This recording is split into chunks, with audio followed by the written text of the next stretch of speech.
Hello everyone. तो कैसे हैं भाई सभी लोग।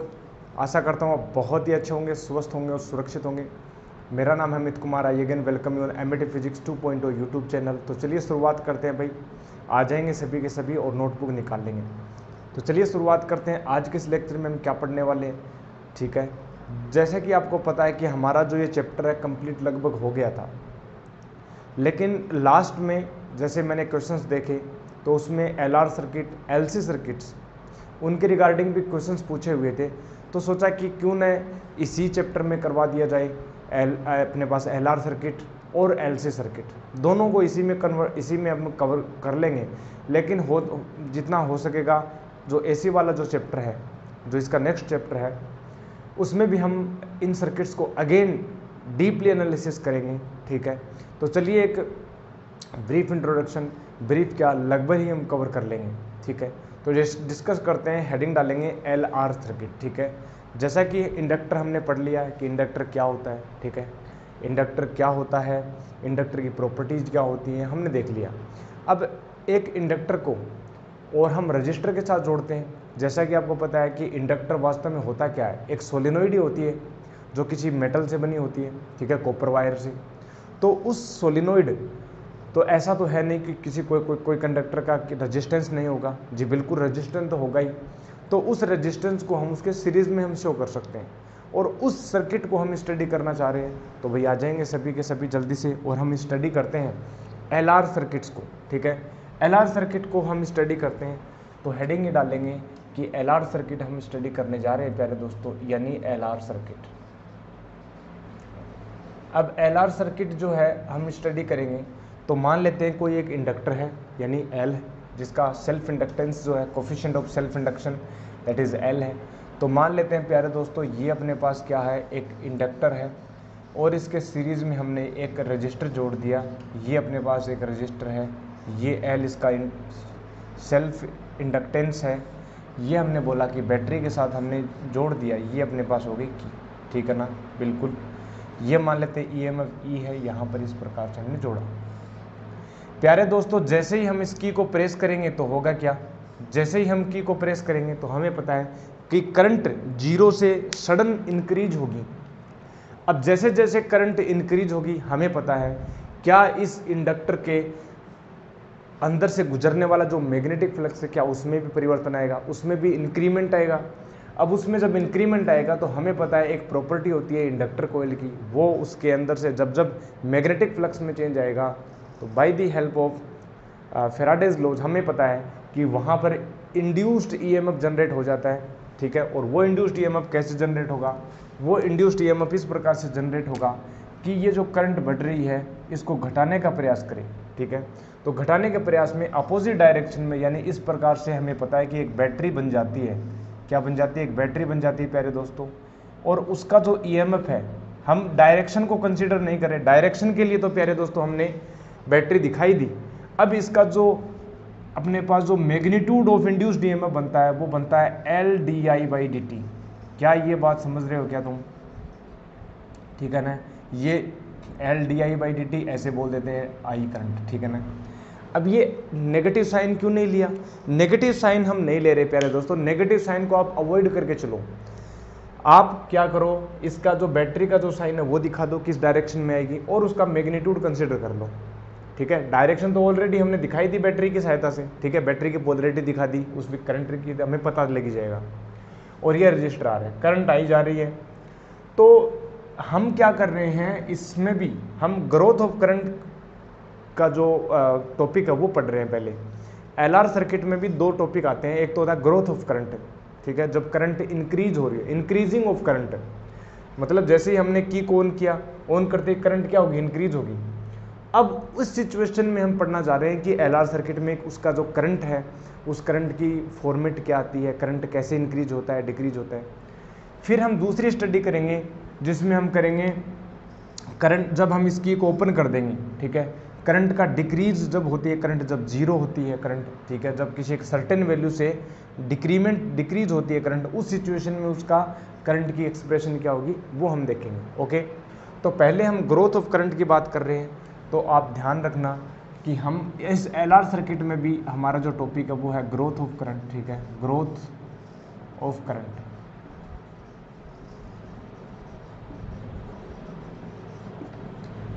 अब प्यारे दोस्तों, मैं क्या करता हूं, जैसे ही मुझे पता लग गया कि हाँ ये बैटरी है, जैसे मैंने एक इंस्टेंट के ऊपर मैं चेक कर रहा हूँ, मान लो किसी इंस्टेंट के ऊपर जब करंट इंक्रीज हो रही है, उस सिचुएशन के ऊपर इसकी बैटरी में EMF इतना होगा, रजिस्टर आ रहा है तो क्या उसमें भी जब करंट आई जाएगी तो इसमें भी ड्रॉप होगा, ठीक है ना, पोटेंशियल ड्रॉप आएगा। याद करो करंट इलेक्ट्रिसिटी में हमने बताया था किरचॉफ वोल्टेज लॉ, क्या इसमें क्लोज लूप में मैं वो किरचॉफ वोल्टेज लॉ लगा दूं? बिल्कुल लगा देते हैं। तो चलिए हम किसी एक पॉइंट यहाँ से हम चलते हैं। तो जैसे ही मैंने नेगेटिव से पॉजिटिव पार किया, क्या इसमें वोल्टेज में बढ़ोतरी हुई क्या? बिल्कुल। और जब भी इंक्रीज होता है वोल्टेज में, ठीक है, डिक्रीज नहीं, वोल्टेज में जब भी इंक्रीज आता है तो क्या प्लस ही आ जाएगा? यस। फिर अगेन चलते हैं, जैसे हम यहाँ से पॉजिटिव से नेगेटिव की ओर जाएंगे तो क्या वोल्टेज में डिक्रीमेंट आएगा? यस, वोल्टेज डिक्रीज होगा, तो वोल्टेज डिक्रीज होगा तो माइनस का, और इसका मैग्नीट्यूड कितना है? LdI/dt होगा, बिल्कुल। अगेन देखो प्यारे दोस्तों, करंट की डायरेक्शन में जब हमें पता है, करंट की डायरेक्शन में जब हम आगे चलेंगे तो क्या ये हायर पोटेंशियल है, क्या ये लोअर पोटेंशियल है, क्या वोल्टेज का डिक्रीमेंट आएगा? बिल्कुल, वोल्टेज डिक्रीज होगा, यानी वोल्टेज का ड्रॉप आएगा। तो वोल्टेज का ड्रॉप कितना होता है रजिस्टर के अक्रॉस, यानी IR होता है इक्वल टू, हम 0 कर देंगे। ये प्यारे दोस्तों by the help of KVL हमने किया। अब हम चाहते हैं, क्या चाहते हैं हम? ये चाहते हैं कि इस करंट की एक्सप्रेशन मुझे मिले। तो करंट की एक्सप्रेशन मुझे मिले तो प्यारे दोस्तों LdI/dt, क्या मैं इसको E-IR लिख देता हूँ? बिल्कुल प्यारे दोस्तों। अब देखना जरा, क्या मुझे करंट की एक्सप्रेशन के लिए क्या चरों का पृथक्करण, ठीक है ना, सेपरेशन, वेरिएबल सेपरेशन मेथड से, इंटीग्रेशन के भी बहुत सारे तरीके होते हैं, तो I की जगह इसका जो I वाला जो वेरिएबल है उसकी जगह ले आओ, और बाकी जो है ना प्यारे दोस्तों 1/L और ये dt इस प्रकार से कर देंगे। अब हम कर देंगे इसका इंटीग्रेशन। समय शून्य के ऊपर t = 0 सेकेंड के ऊपर क्या करंट है? जी नहीं है। किसी टाइम t पर हम चेक कर रहे हैं तो वहाँ पर करंट की वैल्यू कितनी? I है। ओके, क्या ये बात सही है क्या? जी बिल्कुल। अब मैं इसका इंटीग्रेशन कर देता हूँ, तो यहाँ पर जो ये log ln में जाएगा, तो यहाँ पर प्यारे दोस्तों क्या मैं बोल सकता हूँ कि ln E-IR होगा। और अगेन चेन रूल से हम ये देख सकते हैं आगे कि E का जो अब इसका डिफ्रेंशिएशन होगा, 1/x का ln x हो जाता है, लेकिन जब इसके हम इसका भी डिफ्रेंशिएशन करेंगे I के रेस्पेक्ट में तो इसका हो जाएगा 0, ठीक है, इसका हो जाएगा -1/r, ठीक है ना। तो यहाँ पर हो जाएगा प्यारे दोस्तों माइनस का 1/ अपने पास r, ठीक है ना। तो यहाँ पर जो है वो माइनस का r हो जाएगा। इसकी जो लिमिट कर देंगे, लिमिट जो है 0 से अपने पास करंट की भी लिमिट अपने पास 0 से I कर देंगे। ओके, और यहाँ से प्यारे दोस्तों 1/LT, यानी यहाँ पर हो जाएगा T/L, ठीक है।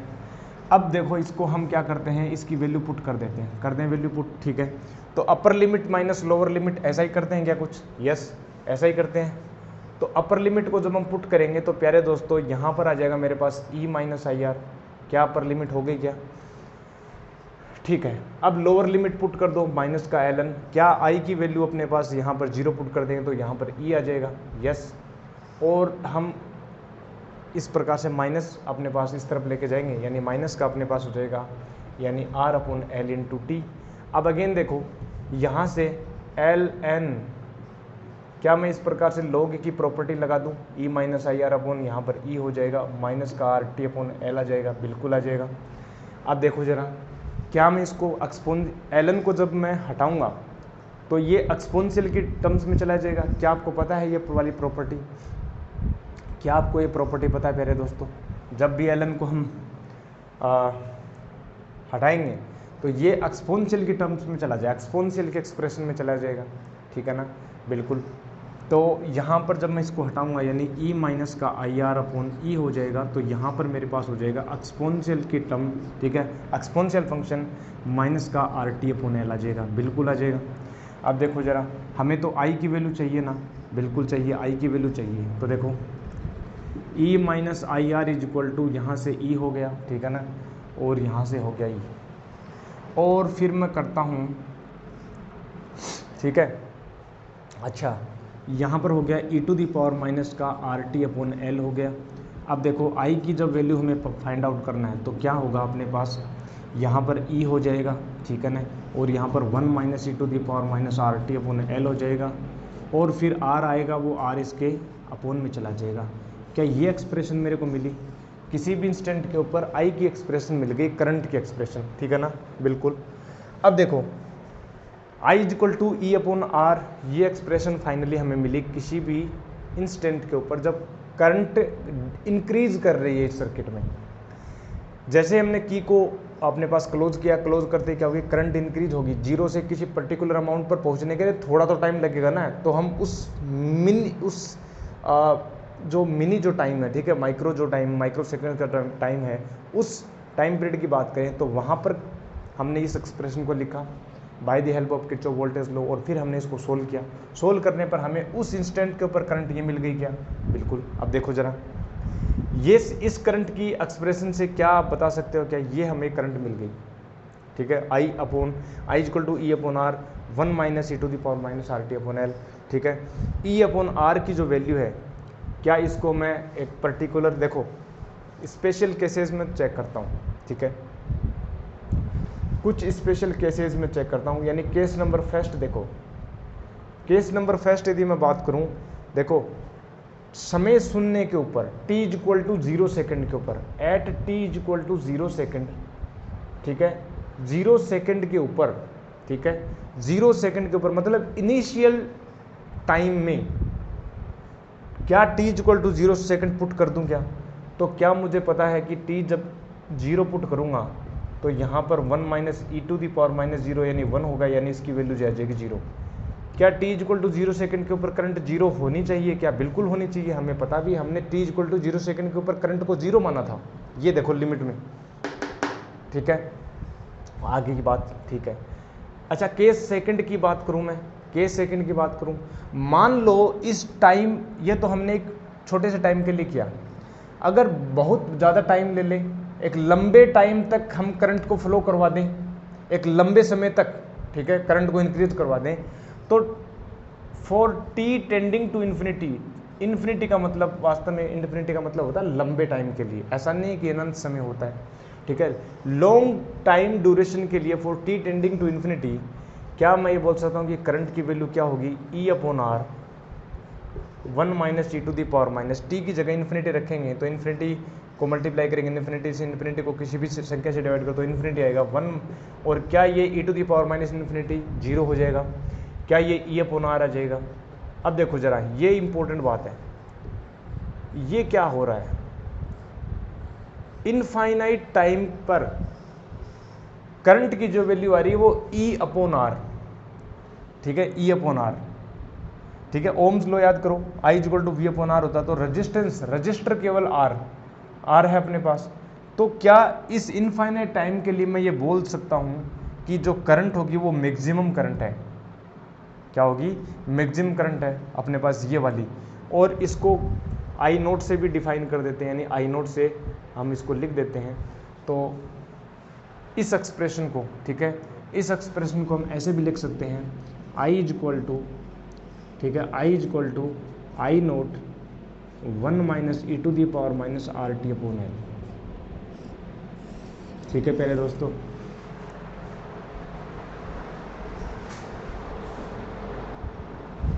ओके, तो ये हो गया अपने पास एक्सप्रेशन, करंट का एक्सप्रेशन, ये मैक्सिमम करंट है। इनफाइनाइट टाइम पर क्या होगा, करंट जो हो मैक्सिमम हो जाएगी। इस सिचुएशन में देखो सर्किट में केवल रजिस्टर ही इफेक्टिव है, ठीक है ना, इस सर्किट में केवल रजिस्टर ही इफेक्टिव है इस सिचुएशन में, ठीक है। तो इस एल का इम्पोर्टेंस रह नहीं जाता इन्फिनिटी टाइम के ऊपर। हम ये बोल सकते हैं कि यहाँ पर देखो यहीं पर हम आपको बता देते हैं,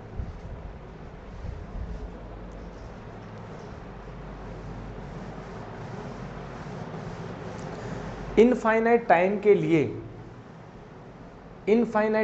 लिए करंट की वैल्यू कितनी हो जाती है? ई अपॉन आर, वो जो कि कांस्टेंट है, जो कि क्या है, एक कांस्टेंट है, क्योंकि बैटरी की ईएमएफ कांस्टेंट है, रजिस्टर तो होता ही है कांस्टेंट, रेजिस्टेंस तो होता ही है कांस्टेंट, तो क्या ये कांस्टेंट है? जी बिल्कुल कांस्टेंट है। अब देखना जरा, इंपॉर्टेंट बात आने जा रही है, पहले दोस्तों ध्यान देना, एट इन्फिनिटी हमें पता है at t tending to infinity current जो है वो कांस्टेंट हो जाती है, यानी आई जो है वो आई नोट हो जाती है, जिसकी वैल्यू अपने पास आ जाती है ई अपॉन आर, जो प्यारे दोस्तों कांस्टेंट है। क्या है ये? कांस्टेंट है।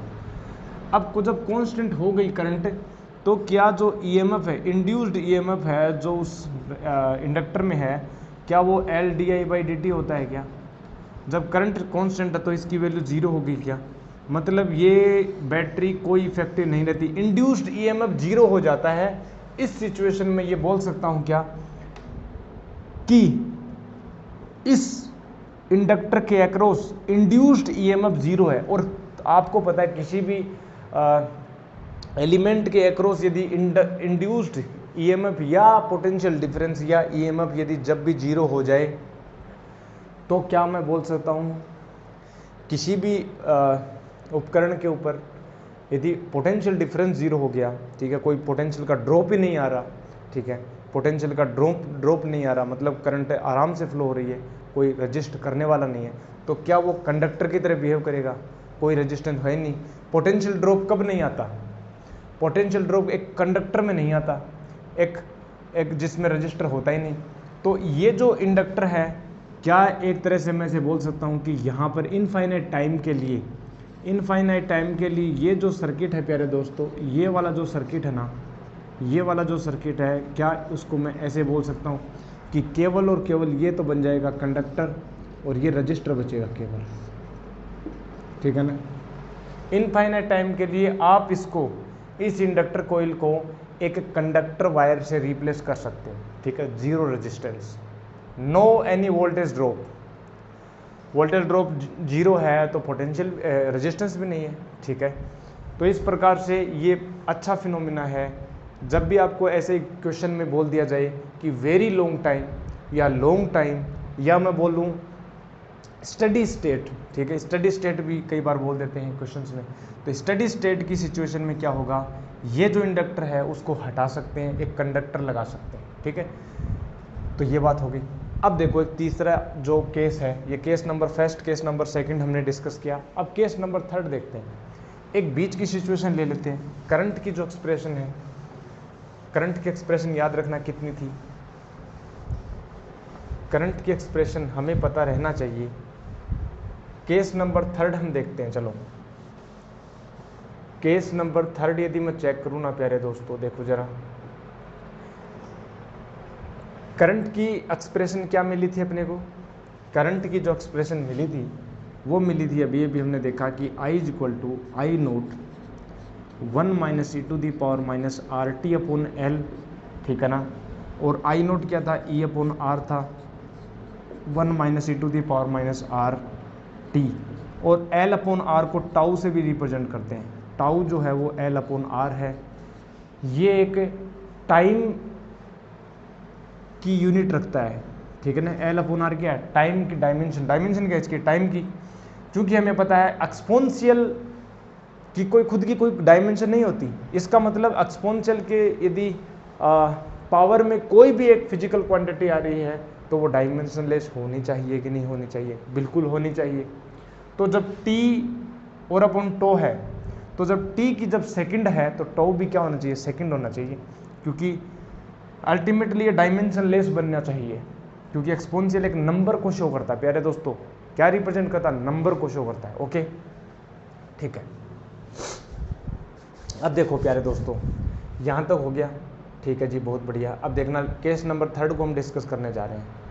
पहले टाइम को जीरो माना, फिर टाइम को इन्फिनिटी माना। अब करते हैं कि at time t is equal to tau, tau is equal to कितना था, एल अपॉन आर।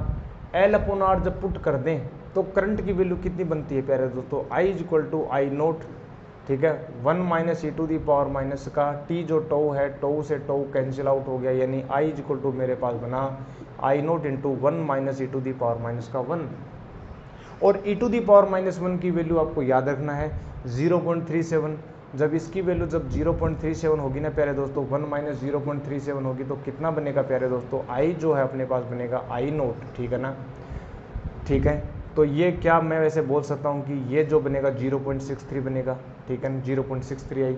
यदि परसेंटेज के टर्म्स में निकालूँ तो प्यारे दोस्तों जो परसेंटेज करंट है, यानी मैं बोल सकता हूँ 63%, ठीक है ना, 63% ऑफ आई नोट, ठीक है। करंट की जो वैल्यू है वो 63% है आई नोट की, ठीक है ना। तो ये अपने पास मिला।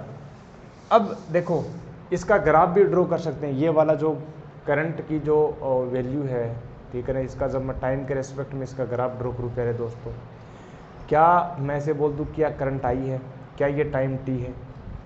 टी इक्वल टू 0 पर करंट की वैल्यू कितनी है प्यारे दोस्तों, 0। लेकिन जैसे जैसे टाइम की वैल्यू बढ़ा रहा हूँ तो करंट बढ़ रही है क्या, बिल्कुल बढ़ रही है। लेकिन जब इन्फिनिटी की तरफ चला जाऊं तो उसकी एक मैक्सिमम वैल्यू, कांस्टेंट वैल्यू यानी आई नोट जो है वो अपने को मिलती है, यानी आई नोट, ठीक है ना। आई नोट बोले तो E naught upon R, sorry E upon R, जो भी हमने लिया है ई अपॉन आर, ठीक है ना। ये अपने पास मैक्सिमम करंट है। लेकिन वो करंट कब अटेंड होती है, जब हम इन्फिनिटी की ओर जाएं, यानी इन्फिनिटी की ओर जाते जाते ये इसकी ओर टेंड करेगी। और 63% ऑफ आई नोट का 63% जो है प्यारे दोस्तों यहाँ से लगभग ये जो वैल्यू है वो time is equal to T is equal to tau है, T is equal to tau है, ठीक है ना। ये जो है ये अपने पास ये वैल्यू आती है, ठीक है ना, 0.63 आई नोट, ये जो अपने पास 0.63 आई नोट, ठीक है ना। तो ये वैल्यू इस प्रकार से, ये ग्राफ इस प्रकार से आता है, ठीक है। अब याद करो ये हम बढ़ रहे थे ग्रोथ ऑफ करंट, जब हम की को प्रेस करें करंट बढ़े, तो जब भी एलआर सर्किट के क्वेश्चंस आएंगे जो हम करेंगे अभी, ठीक है ना, हम करेंगे ये अपना फाइनल हो जाएगा टॉपिक, उसके बाद में हम क्वेश्चंस को डिस्कस करेंगे। आप देखोगे उसमें ऐसे क्वेश्चंस आएंगे जिनको हम डिस्कस करेंगे, ठीक है। इन्फिनिटी के ऊपर ये वाला हो जाएगा और आई नोट बाई ई, ठीक है, इतना हो गया। क्या ये जो सर्किट है या इसका जो ग्राफ है, क्या वो कैपेसिटर का जो चार्जिंग फिनोमिना है उसी के कंपेरेबल नहीं है क्या, उसी के सिमिलर नहीं है क्या। याद करो जब इसमें तो करंट की डेफिनेशन ये आती है, जबकि यदि कैपेसिटर की चार्जिंग की बात हो तो Q इज इक्वल टू अपने पास आ जाता है Q naught into 1 minus e to the power minus का टी अपॉन आर सी आ जाता है। आर सी है मेरे पास टाइम कॉन्स्टेंट था। ऐसे यहाँ पर भी टाउ को क्या बोलते हैं, टाइम कॉन्स्टेंट बोलते हैं। टाउ क्या है, टाइम कॉन्स्टेंट है, ठीक है ना, इसको बोल देते हैं टाइम कॉन्स्टेंट, ठीक है। तो ये अपने पास हमने देखा, ठीक है, ये इंक्रीजिंग करंट। और एट द इन्फिनिटी हम क्या बोल सकते हैं, इस इंडक्टर को हम हटा सकते हैं, रिमूव कर सकते हैं, ठीक है। और t इक्वल टू 0 की बात करूं, t इक्वल टू 0 पर करंट क्या होती थी, 0 होती थी।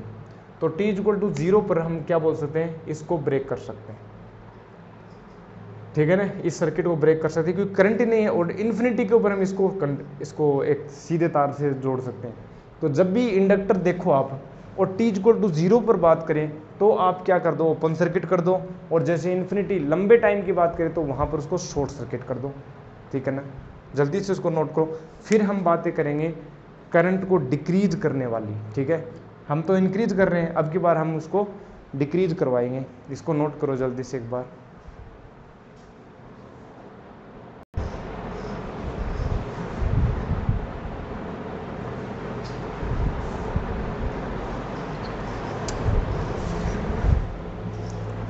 तो चलिए प्यारे दोस्तों, अब हम बात करते हैं करंट के ग्रोथ की न बात करके हम करंट का डीके की बात करते हैं। मतलब क्या है, एलसी सर्किट में ही दूसरी जो हम बात करेंगे that is DK of current,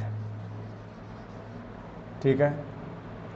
DK of current मतलब क्या है, मतलब ये है कि एलआर सर्किट में हम ये बोल रहे हैं कि मान लो LR circuit infinity at time T tends to infinity के ऊपर ऑलरेडी है, करंट फ्लो हो रही है, ठीक है, की जो वो पहले से क्लोज्ड है, ठीक है, और इन्फिनिटी टाइम के लिए है, करंट फ्लो हो रही है, मैक्सिमम करंट फ्लो हो रही है दैट इज आई नोट, ठीक है। आई नोट करंट फ्लो हो रही है, ओके जी, बहुत बढ़िया, शानदार जी, मजा आ गया, ओके। अब हमने क्या किया, जो इन्फिनिटी वाला जो टाइम था टी टेंडिंग टू इन्फिनिटी मतलब लॉन्ग टाइम के लिए, इन्फिनिटी का मतलब कुछ होता नहीं, लंबे समय के लिए हम बातें कर रहे हैं। तो लंबे समय के ऊपर क्या होगा, बहुत लॉन्ग टाइम के ऊपर क्या होगा, इसमें एक पर्टिकुलर करंट फ्लो होने लग जाएगी, that is I naught, that is E upon R. अब हम क्या करते हैं, इस बैटरी को हटा देते हैं। तो जैसे ही हम इस बैटरी को हटाएंगे, यानी इस की को हटा देंगे और इसको शॉर्ट सर्किट कर देंगे, ठीक है, इस बैटरी को क्या कर देंगे, शॉर्ट सर्किट। समझ रहे हो प्यारे दोस्तों, ये जो बैटरी थी अपने पास, इसको हटा करके इसको हम कर देंगे शॉर्ट सर्किट, ठीक है। तो जैसे ही हमने शॉर्ट सर्किट किया, जो ये करंट आई नोट थी वो करंट क्या डिक्रीज होगी, बिल्कुल होगी, करंट डिक्रीज होगी, रजिस्टर है, हीट में लॉस होगी, ठीक है, करंट की वैल्यू डिक्रीज होगी। तो करंट की वैल्यू डिक्रीज होगी पर्टिकुलर के कांस्टेंट, किसी एक पर्टिकुलर हायर वैल्यू यानी आई नोट से उसकी करंट मान लो घट करके आई हो गई, किसी इंस्टेंट के ऊपर घट रही है। और हमें पता है कि जब जब करंट की वैल्यू घटेगी, क्या ये इंडक्टर ये चाहेगा कि इस करंट की वैल्यू घटे ना, मतलब इसको सपोर्ट करने के लिए क्या इस प्रकार से ये अपने आप को बैटरी को बना देगा, क्या अपनी बैटरी को वो इस प्रकार से जोड़ लेगा, इस प्रकार से वो इंड्यूस कर लेगा, क्या इसका जो मैग्नीट्यूड है क्या वो L D I by d T होगा, क्या किसी इंस्टेंट की बात कर रहे हैं, एट टाइम टी की बात कर रहे हैं प्यारे दोस्तों, at time t, at t is equal to t की बात कर रहे हैं। T is equal to 0 second के ऊपर तो मुझे पता है करंट की वैल्यू क्या थी, आई नोट थी, और t is equal to t second के ऊपर मैं बात करना चाहता हूं, तो उस समय मान लेते हैं करंट आई है, इस आई की एक्सप्रेशन में निकालना चाहता हूं। अब एक बात बताना जरा, बहुत इंटरेस्टिंग, क्या मैं ये बोलूं कि इस प्रकार से ये बैटरी बन गई, ये इसको सपोर्ट करेगी, ये अपने पास रजिस्टर है, इसमें करंट आई इस प्रकार से फ्लो रही है, लेकिन घट रही है। एक बात बताएंगे प्यारे दोस्तों, अगेन आप क्या बोलोगे कि हम एक केवीएल लगा देंगे, तो केवीएल लगाओ, केवीएल लगाओगे तो यहाँ से आप चलोगे तो क्या बोलोगे कि पोटेंशियल का इंक्रीमेंट हो रहा है, यानी वोल्टेज इंक्रीज हो रहा है, नेगेटिव से पॉजिटिव चल रहे हो, तो आप बोलोगे sir L D I by d T हो गया। हमने बोला ठीक है जी, बहुत बढ़िया, L D I by d T हो गया। आपने बोला कि नेगेटिव टू पॉजिटिव करंट इस प्रकार से घटेगी, तो इसको सपोर्ट करने के लिए इस प्रकार से फ्लो होगा। फिर आप बोलोगे ठीक है जी, यहाँ पर भी करंट, ये पोटेंशियल का ड्रॉप आएगा, क्योंकि करंट की डायरेक्शन में जब चलोगे आप, तो क्या उसका डिक्रीमेंट आएगा, वोल्टेज ड्रॉप होगा, वो होगी उसकी value minus I R is equal to 0। अब आप बोलोगे चलो ठीक है, ये तो बहुत अच्छी बात है सर, आपने लिख दी इक्वेशन, लेकिन क्या ये इक्वेशन सही है, क्या ये इक्वेशन सही है, इसको चेक करो प्यारे दोस्तों। देखो हमने ये बताया था आपको कि जो ईएमएफ जो इंड्यूस होता है उसका मैग्नीट्यूड हम लिखते हैं L D I by d T से, और उसका जो साइन कन्वेंशन है वो हम बोल देते हैं कि आप बैटरी से ही देख लो ना साइन, क्यों लेंज लॉ में पढ़ रहे हो, क्यों लेंज लॉ में फंस रहे हो, डायरेक्ट बैटरी लगाओ, बैटरी डायरेक्ट में केवीएल लगा दो, L D I by d T हो जाएगा, माइनस आई इक्वल टू 0 आ गया। आप बोलोगे सर सही है, गलत कहाँ है? गलती इसमें प्यारे दोस्तों ये है कि यहाँ पर जो करंट है वो डिक्रीज हो रही है। करंट जब घटेगी तो क्या ये d I by d t rate of change of current with respect to time है, और रेट ऑफ चेंज क्या कम होगी या बढ़ेगी? करंट जब घट रही है टाइम के रिस्पेक्ट में, टाइम बढ़ रहा है, करंट घट रही है, तो जब टाइम बढ़ रहा है ये तो पॉजिटिव है, लेकिन ये घटेगी तो इसमें नेगेटिव साइन नहीं आएगा क्या? नेगेटिव साइन आएगा। हमें क्या करना है, हमें पॉजिटिव करना, तो हम अलग से एक नेगेटिव साइन हम लगा देंगे। अब ये इक्वेशन सही है। हमें तो मैग्नीट्यूड चाहिए होता है ना, L D I by d T, हमें तो L D I by d T चाहिए होता है। ऐसे सोच लो कि जब ये करंट डिक्रीज होगी, यानी rate of change of current जो वो क्या होगा, नेगेटिव आएगा, तो minus L D I by d T लगा दिया ताकि वो पॉजिटिव बन जाए। ये इक्वेशन सही है प्यारे दोस्तों। क्या सही है? क्या सही है? चेक कर लो, चेक करते हैं। क्या minus L D I by d T मैं इस तरफ लेके जाऊं राइट हैंड साइड में, यानी आई आर, क्या सही बात है? जी बिल्कुल सही बात है। अभी देख लेते हैं, एक एक्सप्रेशन देखना सही आ जाएगी। D I by I variable separation method से मैंने क्या कर दिया, L R by L D T integration कर दिया। टी इज इक्वल टू 0 के ऊपर मान लेते हैं करंट आई नोट है, मान क्या लेते हैं, मान ही रखी है हमने I naught. T is equal to T के ऊपर करंट आई है। क्या मैं इसे बोल दूँ कि L N I upon I naught हो गया? L N I upon I naught हो गया तो प्यारे दोस्तों ये आर टी अपॉन एल हो गया। अगेन क्या बोल सकते हैं कि I इज इक्वल टू क्या हो गया, I naught e to the power minus का RT अपॉन L। क्या ये करंट की एक्सप्रेशन मुझे मिली क्या, जहाँ पर प्यारे दोस्तों I नोट क्या है, E अपॉन R होता है। क्या ये सही बात है? अब देखो जरा केस बनाओ, केस बनाओ, कौन सा case, case number first, case number first बनाओ। t इज इक्वल टू 0 के ऊपर देखते हैं क्या वही वैल्यू आ रही है क्या जो हमने माना था। t is equal to 0 second के लिए रखो, क्या करंट की वैल्यू I नोट ही आ रही है? बिल्कुल। इसका मतलब ये इक्वेशन जो हमने ड्राइव की ये सही है। केस नंबर सेकंड करो प्यारे दोस्तों, t टेंडिंग टू इन्फिनिटी के ऊपर चेक करना जरा करंट की वैल्यू क्या आ रही है, क्या इसकी वैल्यू 0 आ जाएगी क्या, t टेंड टू, ये बिल्कुल जा जाएगी 0, क्योंकि हमें पता है एट टेंडिंग टू इन्फिनिटी जब कोई सोर्स ही नहीं रहा बैटरी का तो उसको एनर्जी कौन देगा, वो एनर्जी तो धीरे धीरे इलेक्ट्रिक एनर्जी लूज हो जाएगी, ठीक है ना, वो घट जाएगी, घट करके 0 हो जाएगी इन्फिनिटी के ऊपर। सही बात है। अब एक केस नंबर थर्ड हम चेक करते हैं हमेशा, t tending to t is equal to tau के ऊपर, t is equal to tau के ऊपर, ठीक है ना।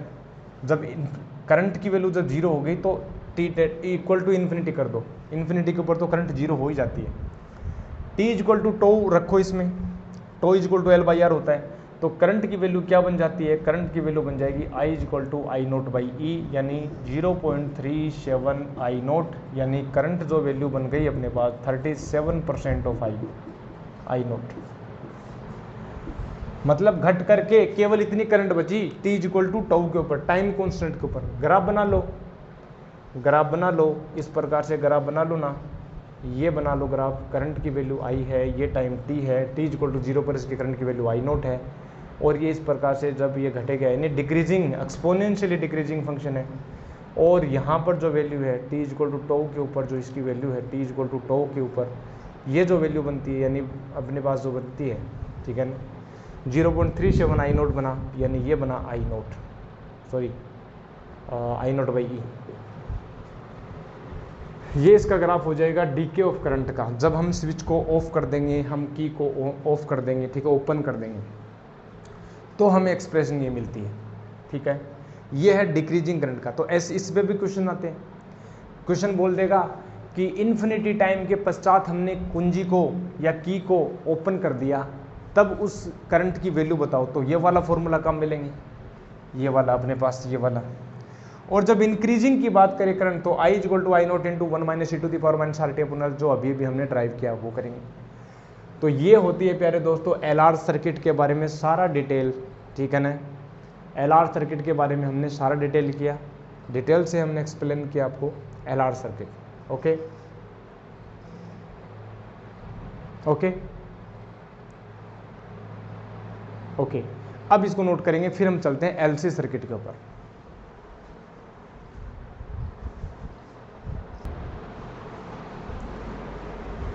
तो प्यारे दोस्तों चलिए अब शुरुआत करते हैं आगे, यानी नेक्स्ट जो टॉपिक है दैट इज LC सर्किट, ठीक है। LC सर्किट में हम स्टडी करेंगे, देखो हम लेते हैं कैपेसिटर जो चार्ज्ड कैपेसिटर है। भाई हमें LC सर्किट हम पढ़ रहे हैं तो एटलीस्ट कुछ तो ये जो पैसिव एलिमेंट्स होते हैं प्यारे दोस्तों, अब कैपेसिटर जो है वो एक्टिव है, उसके पास एनर्जी है, तो हम एनर्जी लेते हैं। उस मान लो कि कोई कैपेसिटर वो चार्ज्ड कैपेसिटर है, और उस चार्ज्ड कैपेसिटर को हमने एक इंडक्टर के साथ कनेक्ट कर दिया। ये मान लेते हैं प्यारे दोस्तों एक कैपेसिटर है, और इसको हमने क्या कर दिया, कनेक्ट कर दिया किसके साथ प्यारे दोस्तों, हमने कनेक्ट कर दिया एक इंडक्टर के साथ, हमने कनेक्ट कर दिया, ठीक है। ये हमने कनेक्ट कर दिया, ये हमारे पास की है, और ये चार्ज है प्लस Q माइनस Q पर, ठीक है। C इसकी कैपेसिटेंस है, L इसका इंडक्टेंस है, coefficient of inductance, coefficient of induction या इंडक्टेंस कोफिशिएंट। जैसे ही हमने इसको कनेक्ट किया, क्या ये चार्ज फ्लो होता हुआ इस प्रकार से यहाँ पर आएगा, क्या करंट जो है फ्लो होने लग जाएगी, और क्या ये जो कैपेसिटर वो डिस्चार्ज होने लग जाएगा, बिल्कुल। क्या इसमें करंट फ्लो होने लग जाएगी I, और इसमें चार्ज डिक्रीज हो जाएगा। हमें पता है क्या, ये जो इंडक्टर है इस इंडक्टर में करंट पास होगी, करंट पास हो गया, अचानक से करंट पास होगी तो ये विरोध करेगा of the changing of magnetic flux. तो जैसे ही करंट इसमें इंक्रीज होगी तो क्या ये एक अपोजिट बैटरी बना लेगा क्या? इसका तो काम ही ये है विरोध करना, ठीक है। तो उस बैटरी को हम लिख सकते हैं क्या? LdI/dt से प्यारे दोस्तों लिख सकते हैं, बिल्कुल सर। और जब चार्ज इसमें डिक्रीज होगा तो किसी एक इंस्टेंट के ऊपर t सेकेंड के ऊपर मान लेते हैं कि यहाँ पर जो चार्ज घट करके बच गया है +q और यहाँ पर बच गया -q और यहाँ से चार्ज फ्लो होने लग गया, ठीक है ना प्यारे दोस्तों। ये कंडीशन हम मान रहे हैं। अब हम लगाएंगे KVL लो, ठीक है, किरचॉफ वोल्टेज लो। तो किरचॉफ वोल्टेज लो लगाएंगे तो देखो कैसे लगाएंगे प्यारे दोस्तों, लगा दें क्या? बिल्कुल लगा देते हैं।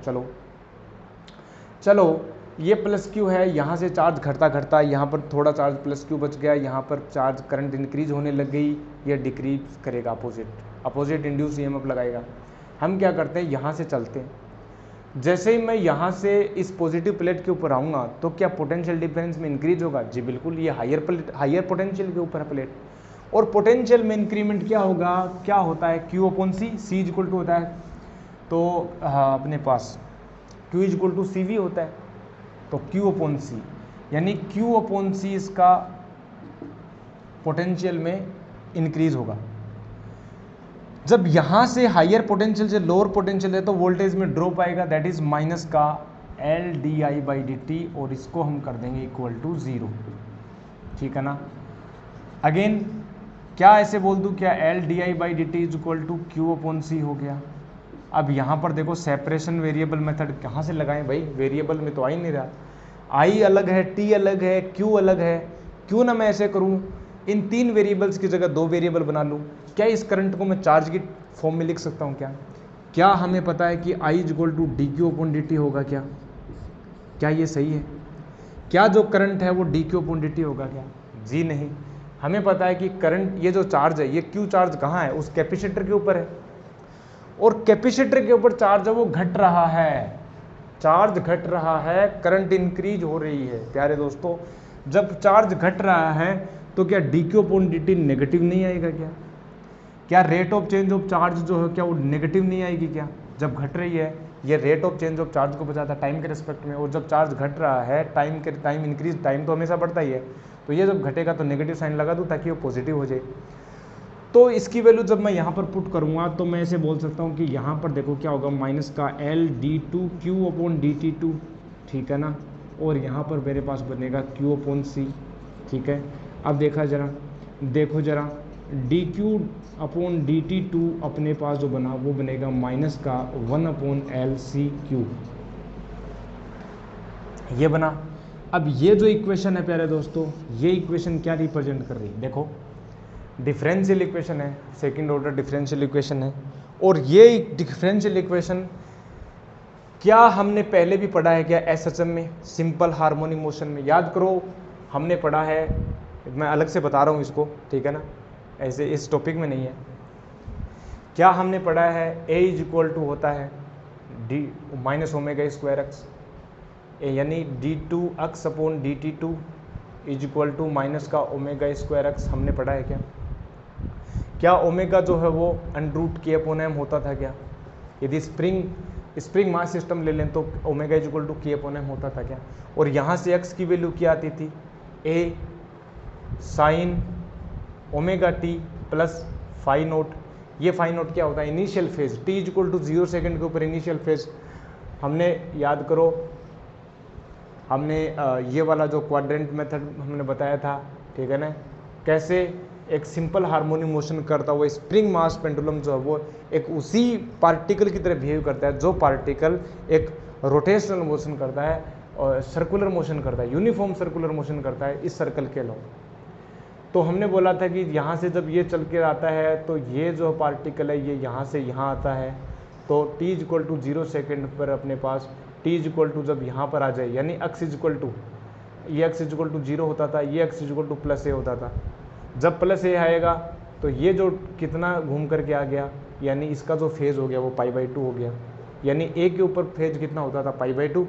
फिर अगेन ये पार्टिकल जब SHM करता हुआ 0 पर जाएगा तो ये पार्टिकल यहाँ आ जाएगा, तो अब की बार जो फेज हो जाएगा वो पाई हो जाएगा। क्या हमने देखा था, ये इनिशियल फेज को दिखाता है। ये एक इक्वेशन बनती है, ठीक है। सेम एक्सप्रेशन यहाँ भी मिली। जब सेम एक्सप्रेशन जब यहाँ मिलती है प्यारे दोस्तों, तो हम ये बता सकते हैं कि ये जो रिप्रेजेंट कर रहा है, यानी चार्ज का एक ओसिलेशन हो रहा है, एसएसएम हो रहा है। तो यहाँ से क्यू की जो एक्सप्रेशन मिलती है, ठीक है, क्यू की जो एक्सप्रेशन मिल सकती है वो कितनी मिल सकती है, जो अपने पास जो मैक्सिमम वैल्यू है, ठीक है, चार्ज की वैल्यू यानी क्यू, ठीक है, और अपने पास साइन हो गया ओमेगा टी अपने पास प्लस फाई नोट, जो भी इनिशियल फेज होगा उसका, ठीक है। अब देखो ओमेगा की वैल्यू क्या है, ओमेगा की वैल्यू यहाँ पर होगी 1/√LC, होगी कि नहीं होगी, बिल्कुल फ्रीक्वेंसी। अब देखो t = 0 के ऊपर, t = 0 सेकंड के ऊपर यदि मैं बात करूँ, q की वैल्यू कितनी होनी चाहिए, q होनी चाहिए कि नहीं होनी चाहिए। t = 0 सेकंड के ऊपर जब हमने इसको कनेक्ट नहीं किया था की को, तो 0 सेकंड के ऊपर चार्ज कितना था, टोटल चार्ज तो q था, लेकिन जब 0 पुट करूंगा तो साइन फाई नोट आएगा, और फाई नोट की वैल्यू क्या होनी चाहिए, π/2। यदि फाई नोट की वैल्यू π/2 होगी प्यारे दोस्तों, तो मैं ये बोल सकता हूँ कि साइन π/2 की वैल्यू 1 होगी, और हमारे पास क्या आएगा, q = q आएगा। इसका मतलब इनिशियल में जो फेज होगा वो π/2 होगा। ये अपने पास एक इक्वेशन निकल के आती है प्यारे दोस्तों, charge q = q sine omega t plus phi. क्या ये सही है, क्या से मैं बोल सकता हूँ, बिल्कुल। ये अपने पास चार्ज की यूनिट, ये अपने पास चार्ज की वैल्यू निकल के आती है sine omega t plus phi naught. क्या ये सही बात है, क्या ये सही बात है, क्या देखो, क्या फाई नोट π/2 आ गया, बिल्कुल आ गया, ठीक है, रख दो। Q की वैल्यू जब आप रखोगे तो साइन ओमेगा टी प्लस π/2 और साइन π/2 प्लस थीटा कितना होता है प्यारे दोस्तों, क्या जो चार्ज है वो क्या Q साइन π/2 प्लस थीटा कितना होगा अपने पास, ठीक है, क्या कोस थीटा हो जाएगा, ठीक है, कोस ओमेगा टी हो जाएगा, क्या कोस ओमेगा टी हो गया, क्या इस प्रकार से ये फाइनल एक्सप्रेशन हमें मिल गई, ठीक है ना। ये फाइनल एक्सप्रेशन न लिख करके आप ऐसे लिख लो ना, हमने कंडीशन क्या मानी थी, ऐसा जरूरी नहीं है कि कोस की टर्म्स में आए, साइन के टर्म्स में भी आ सकता है, लेकिन इनिशियली t = 0 सेकंड के लिए हमने q = q माना है, सो दैट अपने पास we can get the cos term, ठीक है ना। अब ये फेज अलग अलग हो जाए, π/2 ना होकर पाई हो जाए तो कुछ अलग वैल्यू आ जाएगी, साइन के टर्म्स में आ जाएगा, ठीक है, कोई बड़ी बात है नहीं। तो sine cos sine π/2 plus theta, ठीक है ना। ये कौन से क्वाड्रेंट में जाए, सेकंड क्वाड्रेंट में जाएगा, साइन कोस से एक पॉजिटिव होता है, हमने पॉजिटिव वैल्यू ले ली। अब देखो ये जो है एक ओसिलेशन कर रहा है, चार्ज जो ओसिलेशन कर रहे हैं प्यारे दोस्तों यहाँ से, ठीक है ना, चार्ज की वैल्यू ये आती है। तो क्या मैं ऐसे बोल सकता हूँ कि t = 0 सेकंड के ऊपर चार्ज कितना है, q है। यदि केस आप लेना चाहो, आप बोलोगे सर आपने केस नहीं लिया इसमें, तो इसमें केस ले लेते हैं। t = 0 सेकंड के ऊपर मैं चर्चा करूं प्यारे दोस्तों, क्या मैं बोल सकता हूं कि q की वैल्यू q है। और जब t = यदि मैं बात करूं प्यारे दोस्तों, अगर मैं ग्राफ बना लूँ ना, मुझे और भी अच्छा लग जाएगा। अगर मैं ग्राफ ही बना लूँ तो क्या मैं ऐसे बना सकता हूँ कि कोस का ग्राफ कुछ इस प्रकार से होता है। तो ये जो है कितना रिप्रेजेंट करेगा, ये क्या होगा, एक साइकिल कब कंप्लीट होता है प्यारे दोस्तों, एक साइकिल यहाँ कंप्लीट होता है, यानी यहाँ पर t आ जाएगा, यहाँ पर अपने पास t/2 आ जाएगा, यहाँ पर t/4 आ जाएगा, यहाँ पर 3t/4 आ जाएगा। तो t/4 पर चार्ज की वैल्यू 0 होगी, t/4 पर क्या होगी, चार्ज की वैल्यू 0 हो जाएगी, यस। तो t/4 पर चार्ज की वैल्यू 0 हो रही है, t = 0 के ऊपर जो है ना प्यारे दोस्त, t = 0 के ऊपर चार्ज कितना है, चार्ज है q, और ये हमारे जो एक्सप्रेशन है वो q की एक्सप्रेशन, चार्ज इस प्रकार से ये वेरी कर रहा है चार्ज। तो चार्ज में ओसिलेशन हो रहा है, चार्ज पॉजिटिव, देखो क्या होगा, क्या जो पहली प्लेट है ये वाली, इसके ऊपर चार्ज t = 0 सेकंड के ऊपर कितना है, कैपिटल Q, लेकिन जैसे t/4 होगा ये चार्ज 0 हो जाएगा। फिर जैसे t/2 होगा तो यहाँ पर चार्ज नेगेटिव -q आ जाएगा, यहाँ पर t/2 के ऊपर जो चार्ज है ना प्यारे दोस्तों, याद रखो यहाँ पर क्या है, माइनस का q, यानी यहाँ पर -q आएगा। फिर अगेन क्या होगा, 0 आएगा, और फिर यहाँ पर +q चार्ज आएगा, एक ओसिलेशन कंप्लीट हो जाएगा। समझ रहे हो प्यारे दोस्तों, यहाँ पर देखो ये चार्ज कहाँ जा रहा है, यहाँ जा रहा है, ये इसके पास जो इलेक्ट्रिक एनर्जी है वो इसकी मैग्नेटिक एनर्जी में कन्वर्ट हो रही है, फिर मैग्नेटिक एनर्जी इलेक्ट्रिक एनर्जी में, और ये ऑसिलेशन चलता रहेगा, ये चलता रहेगा आइडियल कंडीशन में। लेकिन हमें पता है रेजिस्टेंस तो होता है, रेजिस्टेंस तो होता है। तो ये जो एनर्जी थी पहले जो इस कैपेसिटर में जो एनर्जी थी इसकी स्टोर्ड एनर्जी, क्या वो एनर्जी घटती जाएगी धीरे धीरे, क्योंकि रेजिस्टेंस है तो रेजिस्टेंस में हीट में जाएगा, ठीक है, तो वो घटती जाएगी। लेकिन आइडियल कंडीशन में हम बोल सकते हैं दीज आर एलसी ऑसिलेशंस, ठीक है ना, एलसी ऑसिलेशंस। अब देखो ये अपने पास एक हमने डिस्कस किया। अब करंट की बात करें तो करंट कैसे निकालें, करंट निकालो भाई, करंट तो निकालना पड़ेगा, बिना करंट कुछ नहीं है। तो करंट जब निकालेंगे, ठीक है, इसकी फ्रीक्वेंसी क्या होगी, फ्रीक्वेंसी हमने देख लिया ये होगी एलसी ऑसिलेशन फ्रीक्वेंसी। करंट जब निकालूं मैं, तो करंट जब निकाल रहा हूं तो करंट की वैल्यू क्या आएगी, I इक्वल टू क्या dq/dt आएगी या माइनस dq/dt, माइनस dq/dt आएगी, ठीक है ना, रेट नेगेटिव है, चार्ज घट रहा है। यहाँ पर वैल्यू पुट करो प्यारे दोस्तों, जब मैंने रखा माइनस का, ठीक है, तो dq/dt रखो तो क्या होगा, q आएगा, q ओमेगा आ जाएगा, माइनस का साइन ओमेगा टी, तो माइनस से माइनस पॉजिटिव हो जाए, q omega sine omega T आएगा। तो यहाँ पर मैं इसको आई नोट बोल दूँ, क्या आई नोट साइन ओमेगा टी। तो यहाँ पर करंट जो है, यहाँ से एक बात याद रखो, जो आई नोट की वैल्यू है वो क्या है, क्यू ओमेगा है, ठीक है ना, क्या है, क्यू ओमेगा। ये भी इससे के ऊपर बहुत सारे क्वेश्चन आ जाते हैं। अब ये जो ग्राफ है करंट का ग्राफ कुछ इस प्रकार से हो जाएगा, बस जस्ट इसका साइन ग्राफ। जब चार्ज ये जीरो हो रहा है तो करंट क्या हो रही है, बढ़ रही है, करंट जो है वो इंक्रीज हो रही है पहले दोस्तों ऐसे, और फिर ये कुछ इस प्रकार से, ठीक है ना, ऐसे, और फिर कुछ इस प्रकार से प्यारे दोस्तों ये वाला, ठीक है ना, ये कुछ इस प्रकार से साइन ग्राफ आएगा। साइन ग्राफ कुछ इस प्रकार से आएगा। क्या मैंने गलत कर दिया क्या, ठीक है, कुछ इस प्रकार से साइन ग्राफ आएगा। यहाँ पर देखो ये जीरो हो रहा तो यहाँ पर क्या होगा, नेगेटिव आएगा इस प्रकार से, ये अपने पास नेगेटिव में जाएगा और फिर यहाँ पर हो जाएगा ज़ीरो, ठीक है ना, ये अपने पास ये वाला, ये मैक्सिमम जाएगा तो ये अपने पास हो जाएगा ज़ीरो यहाँ पर, ठीक है ना। तो ये इस प्रकार से जाकर के यहाँ पर ज़ीरो हो जाएगा, ठीक है। ये करंट है, करंट की वैल्यू है, ये टाइम t का ग्राफ है और चार्ज करंट का ग्राफ है। ये अपने पास t इक्वल टू t/4 पर जब ये जीरो हो रहा है तो इसकी वैल्यू मैक्सिमम होगी, ये t/4 है।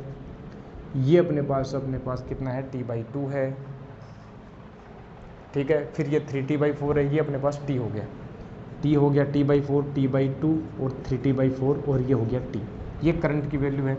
मैक्सिमम जो वैल्यू है वो कितनी है, यहाँ पर ये जो करंट की ग्राफ है, ये जो maximum value that is I note, ठीक है। ये अपने पास करंट की एक्सप्रेशन हो जाएगी, ठीक है। तो करंट भी ओसिलेट कर रही है, चार्ज भी ओसिलेट कर रहे हैं। अब एनर्जी देखो प्यारे दोस्तों, एनर्जी की बात कर लें, उसको नोट करो पहले, फिर करते हैं एनर्जी की बात।